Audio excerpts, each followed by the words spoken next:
A Macon teen is sentenced to life in prison for choking his sister to death during a fight over a Wi-Fi password. According to evidence in the case, in February of 2018, a then 16-year-old Alexus Watkins was arguing with his mom because he changed the Wi-Fi password to play video games. His sister Alexus stepped in and then started fighting. According to testimony in the case, Alexus placed his sister in a chokehold for about 15 minutes. Deputies say she was still in the chokehold when they arrived on scene. Alexus died in the hospital later that night. At 5:17 p.m., a mother in Macon, Georgia, called 911 from inside her own home. Her son was out of control. Her daughter was in danger. And what started as an argument over a Wi-Fi password was becoming something no one in that house could stop. This was not a stranger attack. This was not something that happened in a parking lot, on a dark road, or in some unknown place. This happened inside a family home on Westmount Road, with a mother, siblings, and a small child connected to the life that was about to be destroyed. The argument began over the internet. 16-year-old Alexus Watkins wanted to play Xbox without interruption, so he changed the family Wi-Fi password and locked other people in the house out of the connection. When his mother, Watkins, found out, she unplugged the router and took the internet equipment into her bedroom. That should have ended it. But Kevin followed her. He was angry, and the situation moved from a simple household correction into something much more dangerous. Alexus Watkins, his 20-year-old older sister, saw what was happening. She believed her brother was about to hit their mother. So she stepped in. She was not trying to start a fight. She was trying to stop one. But within minutes, the person trying to protect her mother became the one who needed saving. A younger brother would call 911. A deputy would arrive at the house. And by the time help entered that back bedroom, the room was no longer loud the way you would expect during a fight. It had become quiet. And that silence is one of the most disturbing parts of Alexus's story. Stay with me, because this case is not just about Wi-Fi. It is about anger, control, one decision to step in, and the few minutes that changed an entire family forever. If you believe Alexus Watkins deserves to be remembered as more than a headline, subscribe to Dark True Crime Stories, and let's walk through what really happened inside that home. Alexus Brianna Watkins was not just the young woman people later described through the most painful detail of her death. She was Alexus. To the people who loved her, she was Bree. She was born on September 1st, 1997, and by February 2018, she was only 20 years old. Still young. Still building her life. Still with so much ahead of her. But inside that home in Bibb County, Macon, Georgia, Alexus already carried roles that meant something. She was a daughter. She was a sister. And most importantly, she was a mother. Her little boy was about 3 years old when she died. Alexus also had a fiancé, DeAndre Thomas. Later, during Kevin's trial, he would testify while serving a sentence in an unrelated case. But that detail does not define Alexus. It is only one piece of the life around her. The center of this story is still Alexus, the young woman who was at home that day, close enough to see danger rising in front of her mother, and brave enough to step in. Because that is what matters most about who she was. Alexus was not looking for a fight on February 2nd, 2018. She was not trying to make the argument worse. She saw her younger brother angry. She saw him confront their mother. And in that moment, she believed Latoya was about to be hit. So Alexus moved toward the danger instead of away from it. That decision came from instinct. From protection. From the kind of love that makes a daughter act before she has time to measure the risk. She stepped in because she thought her mother needed help. And that is why her story should never be flattened into one cold headline about Wi-Fi. Alexus Watkins was a young mother, a daughter, a sister, and a woman who tried to protect someone she loved. But before that bedroom became a crime scene, there were signs that the peace in that house had already been breaking down. Kevin Watkins was only 16 years old when everything changed inside that house on Westmount Road. Outside the home, he did not look like the kind of teenager people would expect to be standing at the center of a murder case. He was a student at Westside High School. His mother, Latoya Watkins, would later make it clear that he had not been known for trouble with law enforcement. He had not been known for trouble at school either. And that detail matters, because it shows how different a person can appear outside the home compared to what is happening behind the front door. At school, Kevin may have looked like a regular teenager. A boy going to class. A boy coming home. a boy spending hours on video games like many others his age. But inside the family home, the picture was not that simple. The peace in that house had already been wearing thin. There were arguments. Not one argument. Not one bad day. Not one moment where tempers got high and then everything returned to normal. The background of this family showed repeated conflict. People in that home had seen the pattern. Witnesses later described frequent arguments, disrespect toward his mother, and fights with siblings. That kind of environment changes a house. A home is supposed to be the place where people can breathe. Where a mother can correct her child without fearing that anger will turn physical. Where siblings can disagree without someone ending up on the floor. Where a young mother like Alexus can care for her child without living around constant tension. But in the Watkins home, conflict had become part of the atmosphere. And the danger of that is how normal it can start to feel. A raised voice becomes just another day. Disrespect becomes something the family learns to manage. Fighting becomes something people try to break up, calm down, or move past. And little by little, the line between a family argument and real danger begins to blur. That does not excuse Kevin. It does not reduce what he did. It does not turn him into a victim of the house instead of the person who held his sister until her body could not survive it. But it does help explain why the fatal moment did not come from nowhere. It grew in a home where anger had been allowed to take up space again and again. It grew in a home where arguments had become familiar enough that people were forced to react quickly when the next one started. And on February 2nd, 2018, that was exactly what happened. Kevin was not an adult. He was still a teenager. But he was also old enough to understand force. Old enough to understand his mother's fear. Old enough to hear people trying to stop him. Old enough to feel Alexus struggling. Old enough to know when someone underneath him was no longer fighting back the same way. That is where the outrage in this case begins to rise.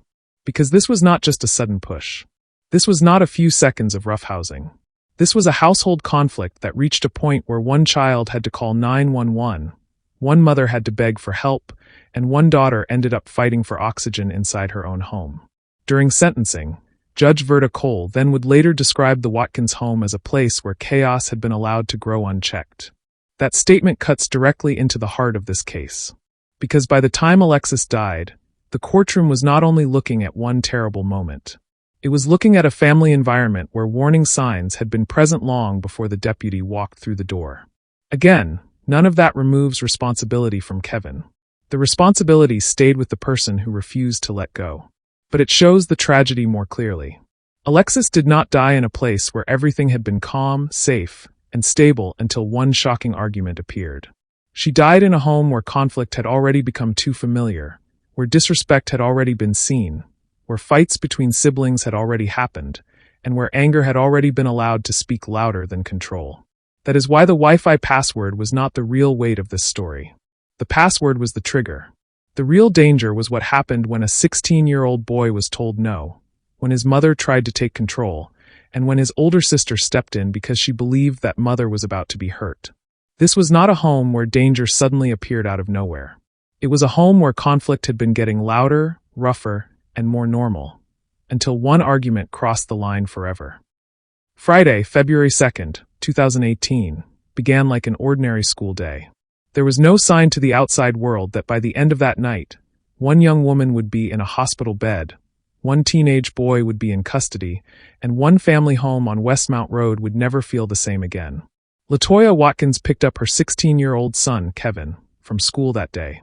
He was a student at Westside High School, and according to what later came out in court, he was already in a bad mood when she got him. That detail matters because the day did not turn dangerous all at once. The tension was already there before they even got back inside the house. Once they returned home, Kevin went to what he wanted most in that moment, his Xbox. For many families, this part would have sounded normal. A teenager comes home from school. He wants to play his game. The house has internet. Other people are also using the same connection. Maybe the game slows down. Maybe the Wi-Fi drags. Maybe frustration builds. But inside the Watkins home, frustration did not stay small. Kevin wanted the internet for himself. The Wi-Fi was slow because others in the house were using it too, and instead of asking them to get off, instead of waiting his turn, instead of accepting that he was not the only person in that home who needed the connection, Kevin changed the family Wi-Fi password. Just like that, he locked the others out. His 13-year-old brother noticed what had happened. He knew something was wrong with the internet, and he told their mother. LaToya responded the way a parent might respond when a child decides to take control of the whole house's connection for a video game. She unplugged the router. She took the internet equipment into her bedroom. She removed the thing that had become the center of the problem. But Kevin did not let it end there. He followed her. Now the argument moved from a general family dispute into LaToya's bedroom. That shift matters, because the situation was no longer just about who could use the Wi-Fi. It had become face-to-face. A mother trying to enforce a boundary. A teenage son angry that his game had been interrupted. A house where arguments were already too familiar, now carrying that anger down the hall and into a private room. Kevin was upset about the internet. He was upset about the Xbox. He wanted back what his mother had taken away. And LaToya would later describe him as appearing like he was trying to fight her. That is the moment Alexus Watkins saw the danger. She was not standing outside the conflict as a stranger. This was her home. This was her mother. This was her younger brother. She knew the sound of that house. She knew the difference between a normal disagreement and something that felt unsafe. And when she saw Kevin confronting LaToya, Alexus believed he was about to hit their mother. So she stepped in. Not for attention. Not to create another fight. Not because she wanted the situation to grow worse. She stepped in because she thought her mother was in danger. Alexus moved toward Kevin and grabbed him in a bear hug. Her goal was to stop him, to hold him back, to calm the situation before he could put his hands on LaToya. She told him to chill out. That should have been the moment the anger broke. That should have been the second where Kevin stopped, where he realized his sister was trying to protect their mother, where the fight over a password ended as just another ugly family argument. But that is not what happened. Instead, Alexis's attempt to protect LaToya pulled her directly into the center of Kevin's anger. The struggle began there, close and physical. Kevin and Alexus started tussling.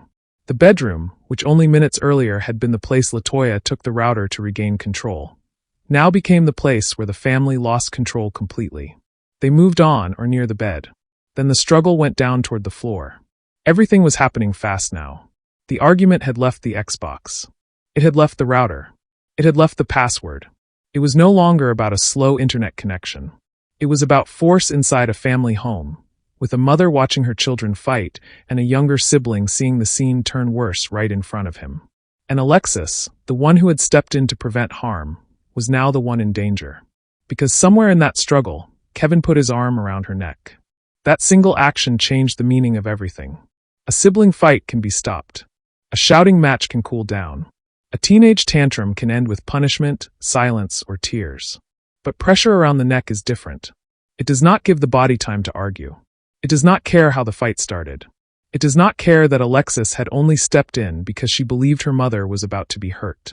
Once Kevin placed Alexus in that hold, the house crossed into a crisis. LaToya was there.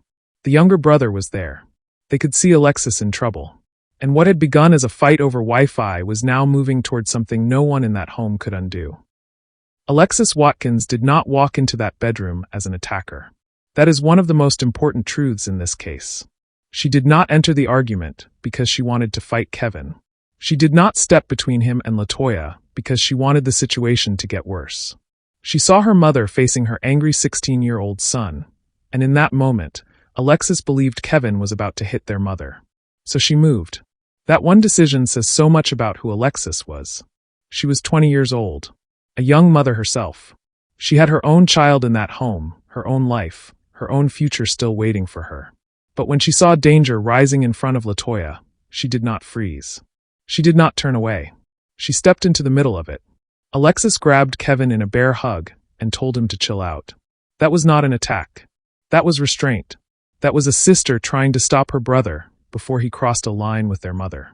It was the kind of reaction that happens fast inside a family home, when someone sees a situation getting too heated and tries to bring it down before anyone gets hurt. But Kevin did not calm down. The argument had already moved past the Wi-Fi password. It had moved past the Xbox.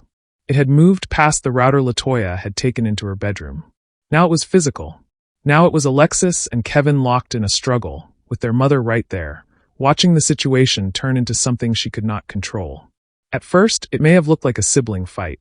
Two young people tussling. One trying to hold the other back. Bodies moving on or near the bed. Arms grabbing, feet shifting, a mother trying to separate them, a younger brother seeing the scene unfold and realizing it was becoming more serious by the second. Then the struggle went to the floor. And once they were down, the danger changed. Kevin got Alexus in a chokehold. That is the moment this stopped being just a fight in a bedroom. Because pressure around the neck is not ordinary roughhousing. It is not the same as pushing, grabbing, or yelling. It cuts off what the body needs most. It can turn panic into silence. It can turn seconds into permanent damage. Alexus had stepped in to protect LaToya, but now LaToya had to watch Alexus become the one who needed saving. She tried. The younger brother tried too. They shouted. They pulled at Kevin. They hit at him. They tried to get him to release Alexus. This was not a quiet situation where no one understood the danger. The people in that room knew Alexus was in trouble. They could see it. They could feel it. They were doing everything they could to break his grip. But Kevin would not let go. That is where the outrage in this story becomes impossible to ignore. Because this was not a moment where Alexus slipped, fell, and everything ended in an instant. This was not a single accidental motion that no one had time to stop. There were people right there trying to intervene. His mother was trying to stop him. His younger brother was trying to stop him. Alexus herself was trapped under the weight of a hold that should never have continued. And still, Kevin held on. The room that had begun with frustration over internet access had now become a place of desperate force. LaToya was no longer dealing with a son angry over his game. She was looking at one child holding another child down. She was looking at her daughter, the same daughter who had just stepped in to protect her, now unable to get free. There is a painful cruelty in that. Alexus entered that moment because she believed her mother needed help. She did what love can make a person do without thinking through every possible consequence. She moved toward danger to protect someone else. And then the danger turned on her. Her younger brother had chances to stop. He had his mother's voice. He had his younger brother pulling and hitting at him. He had Alexus underneath him. He had every reason to release her. But he did not. Inside that bedroom, the fight was no longer about who controlled the Wi-Fi. It was no longer about a teenager wanting to play Xbox. It was about whether Kevin would let go in time for Alexus to survive. And with every second that passed, that question became more urgent. LaToya could not break his grip. The younger brother could not break his grip. The people inside that house were trapped in the worst kind of helplessness. Close enough to see Alexus in danger, close enough to try to save her, but not strong enough to pull Kevin off before the damage grew worse. And this is where I want to ask you something. At what point does a so-called family fight stop being a fight and become an emergency? Drop your thoughts in the comments, because this next part is hard to understand. Because while LaToya and the younger brother were trying to get Kevin off Alexus, time was moving. The house was still on Westmount Road. The argument had begun over something as small as a Wi-Fi password. But now a mother needed help inside her own home. At 5:17 p.m., LaToya called 911. And a few minutes later, Alexus's 13-year-old brother made another call. By then, this was no longer a mother simply asking for help with a disorderly son. This was a child telling emergency dispatch that Kevin had Alexus in a chokehold. That she was knocked out. That their mother was trying to get him off her. And inside that back bedroom, Alexus was still being held. The family waited for help while Alexus still trying to fight for her life. LaToya had made the call. The younger brother had made the danger clearer. Somewhere between those calls and the deputy's arrival, the sound inside that bedroom began to change. The struggle was losing its force. The panic was still there, but Alexus's body was running out of time. By the time Deputy Isaac Mungia reached the house around 5:30 p.m., the most frightening thing about that room was not the noise. It was the quiet. It was the moment help finally crossed the front door. LaToya met him at the entrance. There was no long explanation needed. There was no time for confusion. Her daughter was in the back bedroom, and Kevin was still with her. LaToya pointed the deputy toward the room, toward the place where the fight had moved past shouting, past panic, and into something far more frightening. As Deputy Mungia entered the home, he did not hear the kind of loud fight someone might expect from a violent struggle. That detail is hard to sit with, because quiet can sound like peace from outside a room. But in this case, quiet did not mean Alexus was safe. It meant the fight inside her body was fading. The shouting had already happened. The pulling had already happened. The desperate attempts to break Kevin's grip had already happened. By the time the deputy moved toward that back bedroom, The struggle had lost the sound of a person fighting with everything she had. And then he saw them. Kevin was still holding Alexus down. Not standing away from her. Not separated from her. Not already off her by the time help arrived. Still holding her. That is the part that makes this moment so difficult to accept. Emergency help had arrived. A uniformed deputy was now inside the house. The situation was no longer hidden behind family walls. Someone with authority was standing there, seeing what LaToya and the younger brother had been trying to stop. And Kevin still had to be ordered to release her. The deputy told him to let go. Kevin did not release her immediately. The command had to come more than once. Think about that. Not in a dramatic way. In the plainest way possible. When he released her, Alexus fell limp. There was no sign that she was okay. No immediate movement that could calm the room. No breath of relief for her mother. No proof that this had ended in time. Just Alexus, unresponsive. The fight had not ended because Alexus had been freed early enough to sit up, cry, speak, or tell them where she hurt. It had ended because her body could no longer keep fighting the hold. Deputies moved quickly. CPR began right there. Hands pressed against her chest. The room that had just been filled with force became a room of rescue attempts. Everyone now had one focus: bring Alexus back. But Alexus had no response. That is the terrible difference between help arriving and help arriving in time. The deputy got Kevin to release her. The deputies began CPR. The emergency system was now fully inside the home. But the minutes before that had already stolen too much from Alexus. This is where the story becomes almost unbearable, because every fact points back to time. If Kevin had let go when LaToya tried to stop him, Alexus might have had a chance. If he had let go when the younger brother tried to intervene, Alexus might have had a chance. If he had let go when Alexus stopped fighting the way she had been fighting, Alexus might have had a chance. But when Deputy Mungia walked into that back bedroom, Kevin was still holding her down. And when he finally released her, the damage was already visible in the silence of her body. Alexus was taken from that room by emergency responders, but the truth had already settled over the house. The argument that began with a password had reached the point no family could take back. A mother had called for help. A younger brother had warned that Alexus was knocked out. A deputy had arrived and ordered Kevin to let go. And Alexus Watkins fell limp on the floor of her own home. Alexus Watkins was taken to the medical center, Navicent Health. By then, the fight inside the house had ended, but the fight to keep Alexus alive had only just begun. The deputies had started CPR after Kevin finally released her, and now doctors were trying to do what everyone in that room had been hoping for. They were trying to bring Alexus back. At first, there was a small opening for hope. Doctors were able to resuscitate her. Alexus was admitted to intensive care, and for a moment, it may have looked like there was still a chance that the worst could be avoided. But inside her body, the damage was already there. Alexus had gone too long without oxygen. That is what made this case so painful in the medical evidence. The harm was not only what could be seen on the outside. It was what had happened to her brain while she was trapped in that hold, minute after minute, with her body losing what it needed to survive. She had suffered oxygen deprivation to the brain.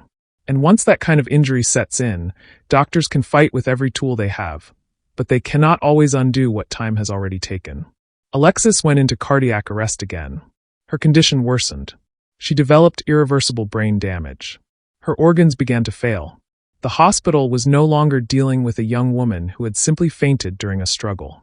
This was a life-threatening injury caused by lack of oxygen, and the damage had reached a point where her body could not recover. Early the next morning, on February 3, 2018, Alexus Watkins died. She was 20 years old. One day earlier, she had been inside her family home. A daughter, a sister, a young mother with a little boy who still needed her.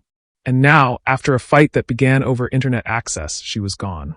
The medical examiner later determined that Alexus died from anoxic brain injury caused by lack of oxygen due to asphyxiation. In plain words, her brain had been deprived of oxygen for too long. There were also injuries to her neck. Those injuries were consistent with pressure and friction, matching what had happened when Kevin held her in the chokehold. But the most devastating part of the medical evidence was the length of time. This was not treated as a hold that lasted only a few seconds. The evidence showed prolonged oxygen deprivation, likely at least 15 minutes. 15 minutes. That is not a flash of anger that ends before anyone understands the danger. That is not one quick movement in the middle of a fight. That is time. Time for LaToya to try to stop him. Time for the younger brother to try to help. Time for 911 to be called. Time for help to start moving toward the house. Time for Alexus's body to keep losing oxygen. And the medical examiner explained something that makes this case even harder to accept. If Alexus had been released within a minute or two, she likely would have survived. That one fact changes the weight of everything. Because Alexus did not die simply because she was placed in a chokehold. She died because Kevin did not let go in time. She died because the hold continued past the point where her body could safely survive it. She died because the seconds became minutes, and the minutes became irreversible damage. By the time doctors had her in intensive care, they were fighting against what had already happened inside that back bedroom. And they could not bring back what those minutes had taken. After Alexus Watkins died, the case moved from the family home to the justice system. Kevin Watkins was first taken to a youth detention center. He was 16 years old when Alexus died, still legally a juvenile in age, but the weight of what happened inside that house was no longer being treated as a simple family fight, a teenage outburst, or a household argument that went too far. Alexus was dead, and the law now had to decide what Kevin's actions meant. The early facts were already severe. His sister had been held in a chokehold. She had lost oxygen to her brain. She had been rushed to the hospital. She had died the next morning. The medical evidence showed the harm was not the result of a brief hold that ended quickly. It pointed to a prolonged period of oxygen deprivation, and that fact became central to how the case moved forward. On May 1, 2018, a Bibb County grand jury indicted Kevin Watkins. The charges were felony murder predicated on aggravated assault and aggravated assault. That wording can sound technical, but the meaning is direct. The state did not have to prove that Kevin woke up that morning planning to kill Alexus. The focus was on what he did during the struggle. If he committed aggravated assault by placing and keeping Alexus in that chokehold, and Alexus died during the commission of that felony, then Georgia law allowed the death to be treated as felony murder. That became the heart of the prosecution's case. Kevin may have been 16 when the fatal confrontation happened, but he was tried as an adult. And by the time the case reached trial in August 2019, the courtroom was no longer looking at only the beginning of the argument. The court was looking at the choices Kevin made after Alexus was already in danger. The trial took place before Judge Verda Colvin. There was no jury. Kevin had a bench trial, which meant the judge heard the testimony, weighed the evidence, judged the credibility of what was presented, and decided the verdict. That setting gave the case a different kind of intensity. There was no group of jurors watching from the box, no long jury deliberation where 12 people left the room to decide what they believed. Everything came down to the evidence before the judge and the legal question at the center of the case. Did Kevin's actions amount to felony murder? The prosecution's position was firm. Even if Kevin did not begin the day with the intention of killing his sister, he intentionally placed Alexus in a chokehold. He continued holding her after clear signs that she could not breathe. He had chances to stop. He had his mother trying to intervene. He had his younger brother trying to intervene. He had time to release her before the damage became fatal. That is why the length of the hold mattered so much. The court was not being asked to treat the case as a split-second accident. The evidence showed that Alexus was held long enough for the danger to become obvious, long enough for others in the room to try to stop it, long enough for emergency calls to be made, and long enough for oxygen deprivation to cause catastrophic injury. Under Georgia law, the aggravated assault supported the felony murder charge because Alexus died during that felony. That is the hard legal center of this case. The Wi-Fi password may have started the conflict, but it was not what the judge had to decide. The Xbox did not decide the charge. The router did not decide the charge. The courtroom was focused on Kevin's physical act, the continued hold, the refusal to release Alexus in time, and the medical consequences that followed. By then, Alexus had already been buried as more than a headline. She was a daughter whose mother had watched the emergency unfold in front of her. She was a sister whose younger sibling had called 911. She was a young mother whose son would grow up without her. And now, in court, the question became whether Kevin would be held responsible not as a child who simply lost his temper, but as a defendant whose actions met the legal standard for felony murder. The defense would ask the judge to see the death differently. But the prosecution had one brutal fact on its side. Alexus did not die because help never came. She died because Kevin did not let go in time. Inside Judge Verta Colvin's courtroom, Kevin Watkins was no longer just the 16-year-old boy who had been taken from the family home after Alexus was rushed away. He was now the defendant, and the court had to decide how to name what he had done. The defense tried to move the case away from felony murder. They asked the judge to consider the killing as accidental, or to view it as voluntary manslaughter or involuntary manslaughter.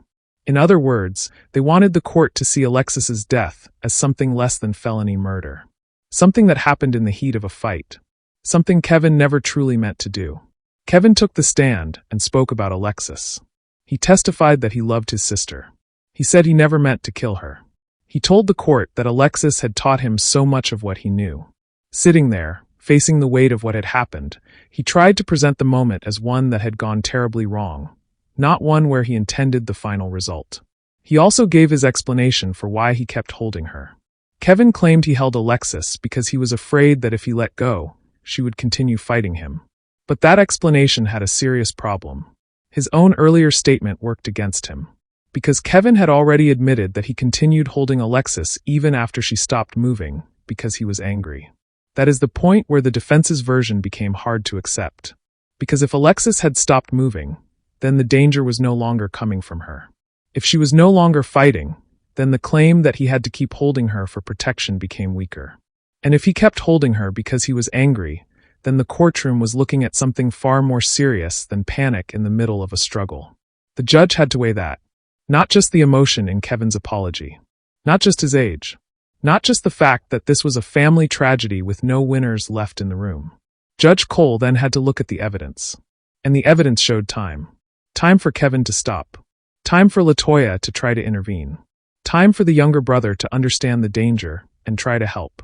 Time for Alexus's condition to become clear. Time for Kevin to realize that his sister could not breathe. That was one of the strongest reasons the judge rejected the defense's request for a lesser conviction. This was not treated like a single instant where everything happened too fast for anyone to understand.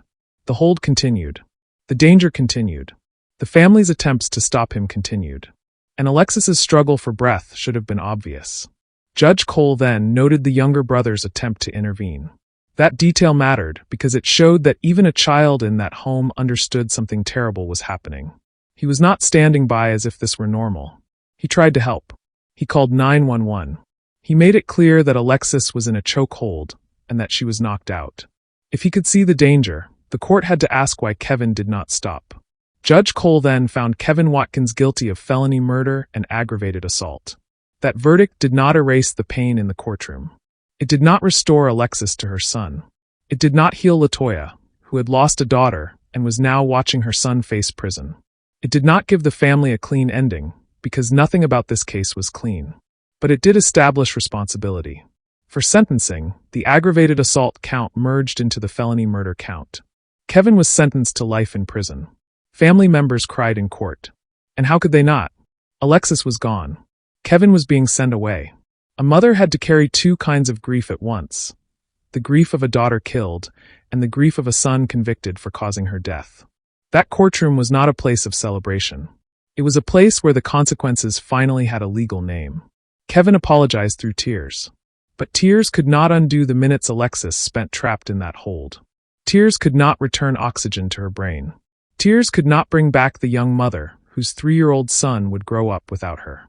Tears could not take the family back to the moment before the password was changed, before the router was unplugged, before Alexus stepped in to protect LaToya. Judge Cole then expressed sorrow for Kevin too. She recognized that this was a young man whose life was now permanently changed. But sorrow did not remove accountability. That balance is important. The court could acknowledge the pain surrounding Kevin and still hold him responsible for Alexus's death. The court could see the brokenness of the family and still name the act for what the law found it to be. Because at the center of the case was one truth the defense could not move out of the way. Alexus had a chance to survive if Kevin had let go within a minute or two. He did not. And for that, the court sentenced him to life in prison. Kevin Watkins did not accept the conviction as the final word. After Judge Verta Cole then found him guilty of felony murder and aggravated assault, and after he was sentenced to life in prison, the case moved beyond the trial courtroom. Kevin appealed, asking a higher court to look again at what happened and how the law had been applied. His argument focused on the difference between felony murder and voluntary manslaughter. He claimed the trial court should not have found him guilty of felony murder. He wanted the killing to be viewed as voluntary manslaughter instead, a lesser outcome that would have treated Alexus's death differently under the law. But the higher court had to look at the same central issue the trial judge had already faced. This was not only about how the fight began. It was about what Kevin did once Alexus was already in danger. It was about the chokehold. It was about the length of time. It was about the fact that Alexus stopped moving and still was not released. It was about the reality that Alexus's struggle for breath should have been clear. In April 2022, the Supreme Court of Georgia affirmed Kevin Watkins's conviction. The court ruled that Judge Cole then was authorized to reject the voluntary manslaughter argument. In plain terms, the trial judge had the legal right to look at the evidence, reject the lesser explanation, and find Kevin guilty of felony murder beyond a reasonable doubt. That meant the conviction stood. The life sentence remained. And the legal system closed the door on Kevin's attempt to have the killing judged as something less than felony murder. But even with that ruling, there was no clean victory in this case. A conviction could answer the legal question, but it could not repair the family. It could not bring Alexus back. It could not give her son another morning with his mother. It could not erase the memory of that bedroom, that call for help, or the minutes that changed everything. The Supreme Court's decision gave the case legal finality, but it did not give the family peace. This case did not end with the family healed. It ended with one child buried, another child imprisoned, and a mother left with a grief no courtroom could repair. When people hear about this case, the first detail that often gets repeated is the Wi-Fi password.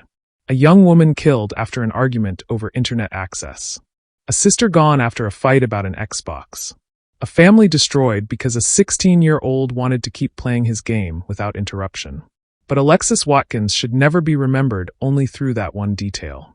Because Alexus was not a headline. She was Bree. That was the name her loved ones knew. That was the person who existed long before courtrooms, charges, medical evidence, and appeals. She was a daughter inside that home on Westmount Road. She was a sister who lived among the same daily family rhythms as everyone else in that house. She was a young mother with a little boy who was only about 3 years old when she died. That child lost more than the world can measure. He lost his mother's voice, her presence, her comfort, her place in his life. He was far too young to understand the full weight of what had happened, but old enough to live with the absence it left behind. And that is why this story hurts in more than one direction. Alexus did not die because she went looking for violence. She did not step into that bedroom to create a fight. She stepped in because she thought her mother was in danger. She saw Kevin confronting LaToya, and she believed he was about to hit her. But instead, the violence turned on Alexus. The young woman who stepped in to protect someone else became the one who needed saving. That is the image that stays with this case. Not the password. Not the Xbox. Not the router. Alexus. Her death left the Watkins family shattered in two directions. One life was gone forever. Another life was sent to prison. A mother was left with grief on both sides of the courtroom. A courtroom can decide guilt. It can impose punishment. It can close a legal case. But it cannot give a child his mother back. It cannot return Alexus to the people who called her Bree. It cannot undo the minutes inside that bedroom when letting go could have changed everything. So when we tell Alexus's story, we have to tell it with care. Not as a shocking internet headline. Not as a strange crime about Wi-Fi. But as the story of a young woman who was loved, who was needed, and who acted from protection in the final moments before her life was taken. If Alexus's story moved you, don't let it disappear as just another headline. Like this video, share it, and subscribe to Dark Trace Crime Stories, where we remember the victims, follow the evidence, and tell the stories that still deserve to be heard. Alexus Watkins was more than the way she died. She was a mother, a daughter, a sister, and on the day she lost her life, she was trying to protect someone she loved.